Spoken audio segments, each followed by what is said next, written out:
Voilà, là je suis en train de sortir mes cactus épiphytes qui ont passé l'hiver non messer à une température de 10 degrés. Et là maintenant ils vont pouvoir profiter de la pluie et ça va leur faire beaucoup de bien.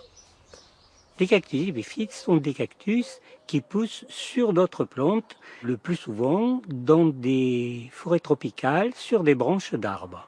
Alors évidemment, ce n'est pas l'image que l'on se fait habituellement du cactus, qui est un végétal adapté à la sécheresse, qui est souvent une grosse boule pleine de piquants. Eh bien non, les cactus épiphytes, c'est pas ça du tout. Ça ne ressemble pas à des cactus, mais c'est des cactus.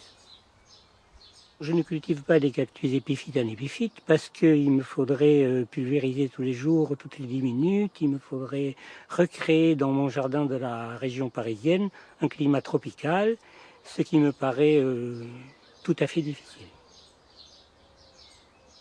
Dans la grande famille des cactus épiphytes, il y a environ 12 genres suivant les classements. Il y en a 4 ou 5 qui sont les plus connus, ils sont devant moi. Là, il y a le Schlumbergera ou cactus de Noël, bien connu de beaucoup de gens. Le cactus de Pâques qui a une fleur dont la forme est caractéristique et qui permet de ne pas le confondre avec le cactus de Noël. Un genre que j'aime beaucoup parce qu'il est très varié, les Rhipsalis. Ils sont absolument sans piquant, ceux-là on peut les toucher tranquillement. Ceux-là par contre ils sont assez féroces et ça c'est un aporophyllum, c'est-à-dire que c'est un hybride avec un aporocactus.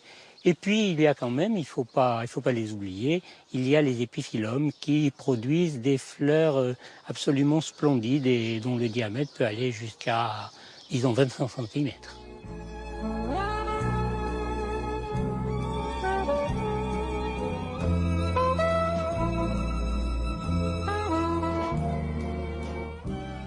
J'ai commencé ma collection par une collection de cactus terrestres et puis quand j'ai vu que certains genres ne s'habituaient pas du tout au climat de la région parisienne qui est quand même relativement peu ensoleillé, disons-le, je me suis dit que j'allais m'adapter et que j'allais prendre des cactus ayant besoin de moins de lumière.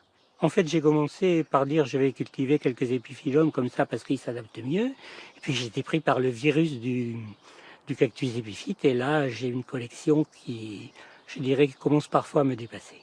Et puis en plus je me suis mis depuis 3 ou 4 ans une nouvelle activité en tête, je me suis dit je vais créer mes propres hybrides. Et donc j'ai commencé à hybrider pour faire des semis et pour avoir l'espoir d'avoir des fleurs qui auront été créées par moi.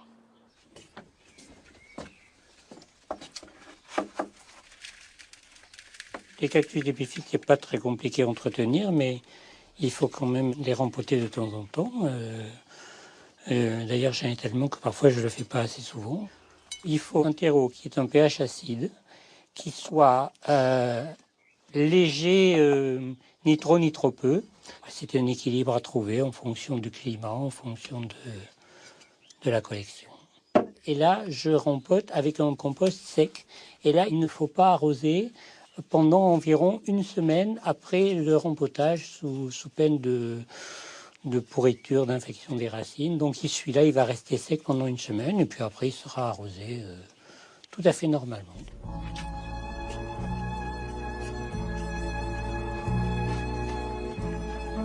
Ça, c'est un fruit d'épiphyllum. J'ai pollinisé 2 hybrides différents pour obtenir de nouveaux hybrides.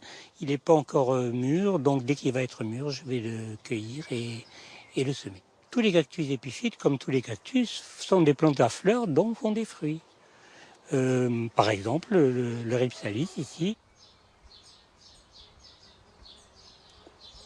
Voilà, très sucré, très bon. Il n'y a pas de fruits de cactus toxiques. Ça, c'est le célèbre fruit du dragon.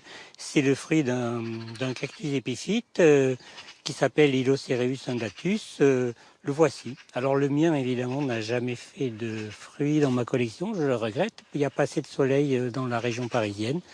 Alors je l'ai acheté tout simplement.